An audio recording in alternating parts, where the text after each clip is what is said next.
everyone, and welcome back to the channel Joglang Journal, where I bring together my passions for geography, languages and journalism. And today is a special day because today I have a special guest, Victor Gabriel Ferreira, all the way from Brazil. He's a great friend of mine, and it's crazy to think that only yesterday we met for the first time in real life after having practiced our languages so much on Tandem and then WhatsApp, and we had video calls, and it was a great way for me to practice my Portuguese, you to practice your English, and you're finally here. So Victor, would you like to introduce yourself a little bit? Okay, so hello everyone, I'm Victor Ferreira, I am 23 years old and I'm originally from Sao Paulo, Brazil.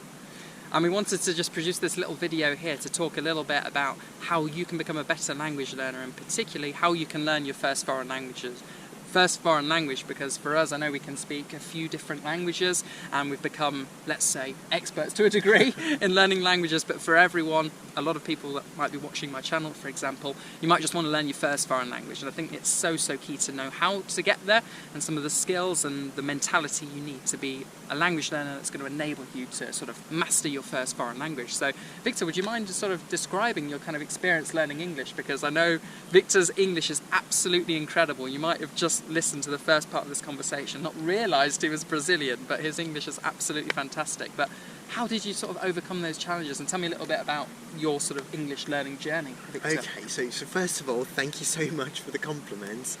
And well, it all starts in school, but as some of you may not know, the English in schools in Brazil is not very strong. It's, I believe, like in many countries, very based on learning grammar and the structures, but not really about speaking or communicating.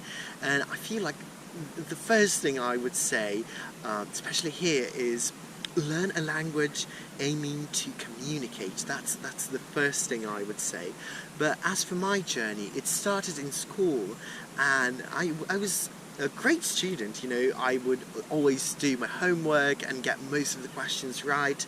But when I started learning in school when I was around 6, which is not the case for everyone in Brazil. I started early on. And when I was around 15, I realized, okay, I can read kind of texts, maybe like subtitles in a movie, but why can't I talk to people if that's like the most important and the most exciting part of language learning? And then I realized I needed something else, and I started, just Googling like learning English, and I got to quite a few YouTube channels that are very special. I'll mention some. English with Lucy, which is a very nice channel from the UK, so it's very nice, and English in Brazil. Those are two channels that really helped me, and I started watching, binge watching every single video. And at the same time, I also realized, okay, so I need action, I need practice. So I learned about two different apps, which were HelloTalk and Tandem. For reasons unknown, I ended up using Tandem mostly. And then I started chatting with people and, trying to make like long-lasting connections.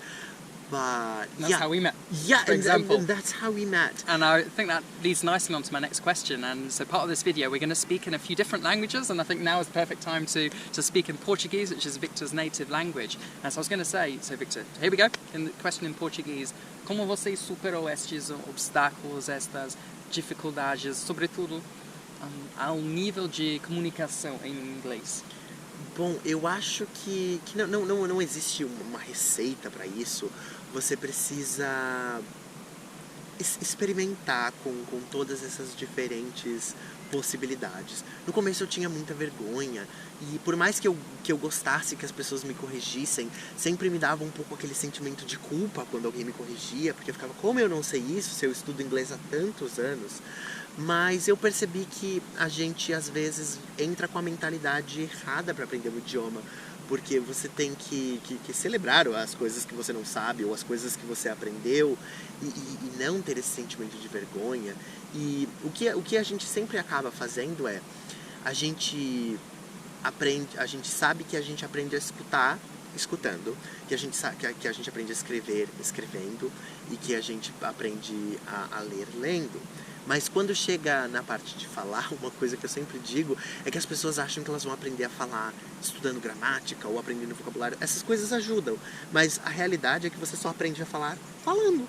Exatamente, a prática é fundamental na aprendizagem de idiomas e nós podemos sim cambiar os nossos idiomas essencialmente. Então eu pude praticar o meu português através do nosso intercâmbio de idiomas e Victor pode praticar o seu inglês neste intercâmbio de idiomas. Então não sei, eu tenho esta próxima pergunta: quando você se sentiu, não sei, super confiante ao nível do seu inglês, ao respeito da comunicação? Quantas semanas, quantos meses, quantos anos você acha que você precisou de se sentir,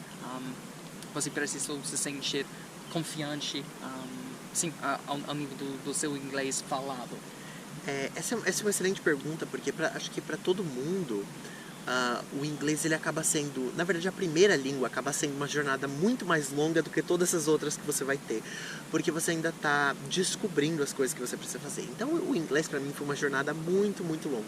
Mas em 2015, quando eu tinha 15 anos, que foi o momento que eu falei, não, agora eu vou aprender inglês de verdade e eu vou fazer o que for necessário, e eu tinha um caderno de vocabulário, eu estava muito entusiasmado. Nesse momento, eu acredito que a partir daí, em um ano, eu já conseguia me virar em todas as atividades assim, básicas e ter pequenas conversas. E em 2 anos eu já tinha muita confiança e assim, com 3 anos eu já realmente me sentia muito bem e tinha um muito bom domínio e uma boa pronúncia no idioma. Então, eu sinto que, na verdade, isso é o que como eu disse, essa é a versão expandida do que, na verdade, você precisa. Eu acho que todo mundo que realmente ajusta, que pensa, não, eu vou aprender esse idioma agora, depende do idioma também, o quão próximo ele é do seu idioma, mas um ano pode te dar uma base enorme e talvez tudo que você precisa para viajar para um país novo e ter todas as interações básicas.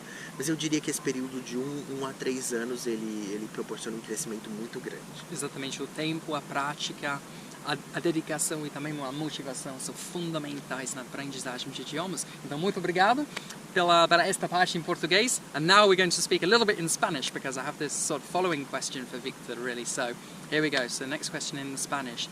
Entonces, ¿cuáles son las características muy importantes para la gente que quiere ser personas que aprenden bien los idiomas? Esencialmente, ¿cómo estas personas pueden tener más éxito en su aprendizaje de un idioma extranjero?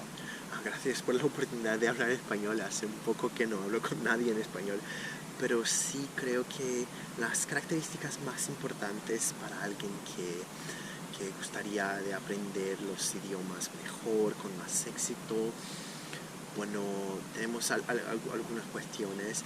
La primera creo que es la dedicación, porque uno puede decir, pero no tengo tiempo, pero 5 minutos, todos tenemos 5 minutos mientras desayunas, mientras estás haciendo algo, caminando, todas estas cosas. 5 minutos, siempre mejor 5 minutos todos los días que 10 horas en un día. Entonces sí, es la dedicación, la consistencia de hacerlo todos los días. Bueno, si quieres tener más control de los idiomas y todo esto, hay que hacerlo todos los días, aunque sea como 5 minutos, 10 minutos. Es perfecto para empezar. Y ahí vamos a la cuestión número 2.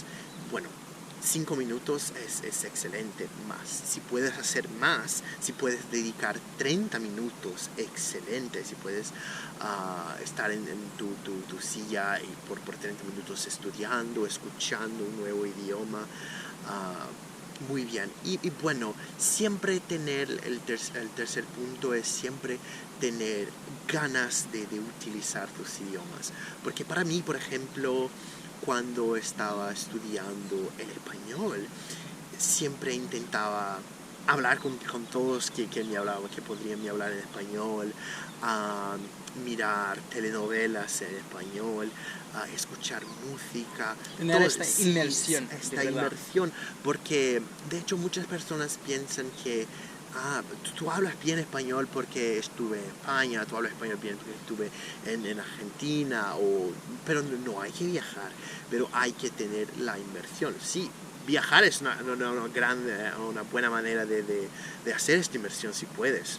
Bien, pero si no puedes, puedes hacer tu pequeña inmersión en la casa, pensar en el idioma que estás aprendiendo. Bueno, ¿cómo se dice esto? Estoy en el parque, estoy caminando, y todas esas cosas. Es importante intentar vivir tu vida en el idioma que estás aprendiendo. Por supuesto, estoy de acuerdo 100% con lo que acabas de decir, porque sí, en mi caso, por ejemplo, yo tuve el privilegio, el inmenso privilegio de haber pasado un año estudiando y viviendo en España, pero más allá de eso, durante los 2 años antes de mi año en el extranjero en España, yo me dediqué muchísimo a mi aprendizaje de español y yo me esforcé muchísimo para tener esta inmersión en mi caso, por ejemplo. Así que casi todos los días, después de haberme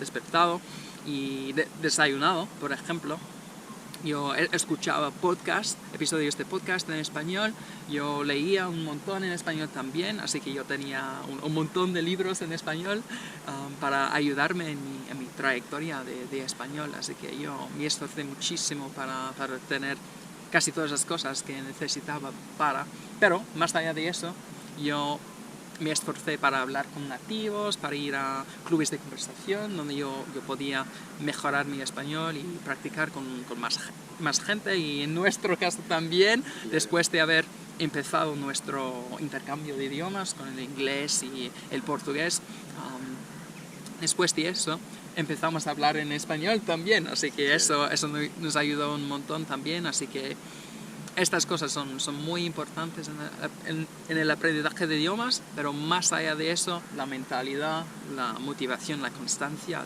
de practicar, de despertarse cada día con ganas de aprender, de saber cómo tú vas a aprender este idioma y por qué tú lo quieres aprender. Y eso es muy importante para mí. Sí, claro, porque es como tener un amigo, estudiar un idioma, porque no puedes simplemente decir buenos días un día y después de 3 meses decir buenos días, ¿cómo estás? Bueno, es un amigo que llevarás por como 2, 3 años, entonces hay que ser muy divertido, sí, hay que divertirse con el idioma. Entonces creo, cuando estudiaba español y inglés, intentaba mirar mis series de televisión favoritas en estos idiomas, y intentar, aunque no pudiera entender mucho, intentar hacer el más divertido con mis idiomas, porque si es divertido es muy fácil de hacerlo por un año sin problema. Exactamente, hay que divertirse en el aprendizaje de idiomas. So, thank you very much, Victor. That was great to speak Spanish, and I know my Spanish is a tiny bit rusty actually after having spent a year in Spain and being able to practice all the time. I'm kind of missing that at the moment, so that was good for me to practice as well. And if you're up to it, so we are both learning. The funny thing is we're both learning Italian at the moment. I know we're still probably relatively early into our Italian learning journey. But I thought we'll give it a go. We'll give it a go. One question in Italian to finish. So right, here we go. Let's see if I can compose it right. So, quali sono le cose più importanti per te? Oh no, that's not the question. Perché ti piacciono tantissimo le lingue? Quindi quali sono i vantaggi di imparare nuove lingue, essenzialmente? Buona domanda amico. Mi piace moltissimo imparare le lingue straniere, perché se tu parli lingue straniere tu puoi conoscere tanta gente, uscire il tuo paese e avere esperienze diverse. Sì, certo. Bueno, is... Ci sono moltissime cose. Sì, certo. Essenzialmente ci sono tantissime cose con l'apprendimento delle lingue. Quindi per noi, per esempio, noi studiamo l'italiano, in questo momento noi lo stiamo imparando perché sappiamo i vantaggi di studiare, di imparare nuove lingue, possiamo conoscere nuova gente, avere delle esperienze fantastiche nelle lingue, quindi è una meraviglia essenzialmente l'apprendimento delle lingue. Okay, so I think we've tried our best. We've tried our best with our levels of Italian at the moment, and don't worry, we are going to improve a lot. We are definitely going to improve a lot with Italian, but I hope you've enjoyed this video where we've been speaking in multiple languages, and I'm sure you can see how incredibly well Victor speaks English. And I hope this video has just helped you to realise a little bit that there is light at the end of the tunnel when learning your first foreign language, and particularly it can seem like a long journey, it can seem like a marathon, and in my case French was my first foreign language, but I pushed through it for so long, and I think the most important thing is just to keep your motivation. Wake up every day and make sure you're doing a little bit, like Victor said in our section in Spanish, just dedicate at least 5 minutes, building that daily routine learning languages. And I've mentioned before how much I love using Duolingo to learn languages. I think that's a great tool to build that consistency learning languages, but keep going and you will get there. There's always light at the end of the tunnel learning languages, and that most important thing is just to keep pushing through, and then often there'll just be a day where it just seems to click, and that's just a wonderful thing. And since then it's inspired us to move on and learn other foreign languages and have all these wonderful experiences that we've had access to. Languages open doors that we never thought we'd be able to get through, we could say. So hope you've enjoyed this video, and thanks so much for joining me in this video, Victor. It's been a pleasure to have you on my channel. It's been my pleasure, and thank you everyone. I mean, that was a lovely chat with you and with you guys. And yes, keep on learning. It's it's a tough journey, but you can definitely do it. It doesn't matter if you're doing it at home, if you're traveling. Just try your best to keep on going, and you will definitely join the Language Lovers Club. Absolutely. A te la prossima. A te la prossima.